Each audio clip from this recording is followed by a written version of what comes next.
जीवन में किए पुण्य का फल। शिक्षाप्रद कहानी। एक बार की बात है कि एक गांव में एक गरीब आदमी रहता था। वह आसपास ही मजदूरी करता था। उसका एक लड़का था। उनके परिवार की आर्थिक हालत अच्छी नहीं थी। इस बात से लड़का परेशान रहता था। उसके स्कूल की फीस भी जमा नहीं हो पा रही थी। तो लड़के ने सोचा कि कुछ किया जाए जिससे परिवार के हालात अच्छे हो सके।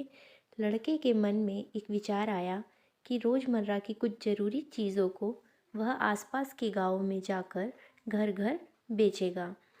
लड़का स्कूल से आने के बाद रोज़ घर घर जाकर सामान बेचता, जिससे वह अपने स्कूल की फ़ीस जमा करता और जो पैसे बचते उनसे वह अपने परिवार की ज़रूरतों को पूरा करता। एक दिन वह लड़का किसी गांव में सामान बेचने गया। गर्मियों के दिन थे, उसे भूख भी लग रही थी।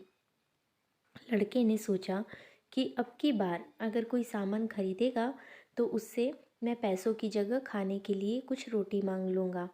एक घर के दरवाजे पर गया। उस घर में से एक लड़की निकल कर आई। लड़का उस लड़की को देखकर चौंक गया। लड़की ने सोचा कोई परेशान है, वह कुछ मांगने के लिए आया है।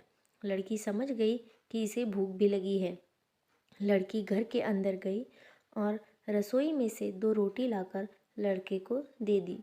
लड़का ने रोटी खाई, पानी पिया और लड़की से बोला कि मेरे पास कुछ सामान है, इन्हें तुम ले लो, ये तुम्हारे घर में काम आ जाएंगे। लड़की ने मना कर दिया और कहा कि इन्हें तुम किसी और ज़रूरतमंद को बेच देना। लड़के को उस लड़की की बात बहुत अच्छी लगी और वह लड़की को धन्यवाद बोलकर आगे चला गया। समय बीतता गया और लड़का पढ़ने में काफ़ी होशियार था। लड़के ने डॉक्टरी की पढ़ाई की और वह डॉक्टर बन गया। वह एक अस्पताल में मरीज़ों का इलाज कर रहा था। एक दिन एक लड़की की दुर्घटना का केस आया। लड़की को इमरजेंसी में भर्ती कराया गया। उसके इलाज के लिए उसी लड़के को भेजा गया। लड़के ने लड़की को देखा तो वह समझ गया कि ये तो वही लड़की है जिसने मुझे रोटी खिलाई थी। लड़की की हालत काफ़ी नाजुक थी। लड़के ने तुरंत शहर के बड़े डॉक्टर को बुलाया और कहा कि जितना भी पैसा लगेगा मैं दूंगा, बस ये लड़की ठीक होनी चाहिए। लड़की का इलाज हुआ और वह ठीक हो गई। उधर वह लड़की यह सोच रही थी कि मैं ठीक तो हो गई, लेकिन अस्पताल का खर्चा कहाँ से दूंगी।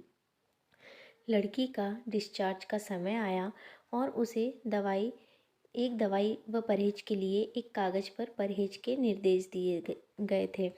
उनके साथ एक कागज़ और भी था कि आपको 1 भी रुपए देने की ज़रूरत नहीं है, क्योंकि आपने इससे भी ज़्यादा 2 रोटी के रूप में पहले ही भुगतान कर दिया था।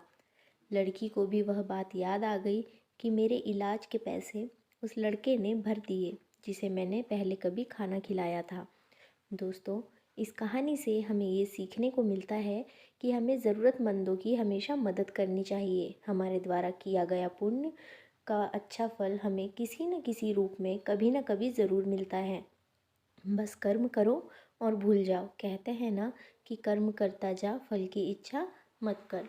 तो फ्रेंड्स, आपको ये स्टोरी कैसी लगी अपनी राय कमेंट बॉक्स में ज़रूर बताएं। वीडियो को लाइक शेयर ज़रूर करें और चैनल को सब्सक्राइब करना बिल्कुल ना भूलें, क्योंकि आपके लिए मैं ऐसी ही अच्छी अच्छी कहानियाँ लेकर आते रहती हूँ। और ऐसी ही अच्छी अच्छी मराठी स्टोरीज़ के लिए मेरा चैनल चित्राज वॉइस को सब्सक्राइब ज़रूर करें। इसकी लिंक मैंने डिस्क्रिप्शन बॉक्स में दे दी है। धन्यवाद।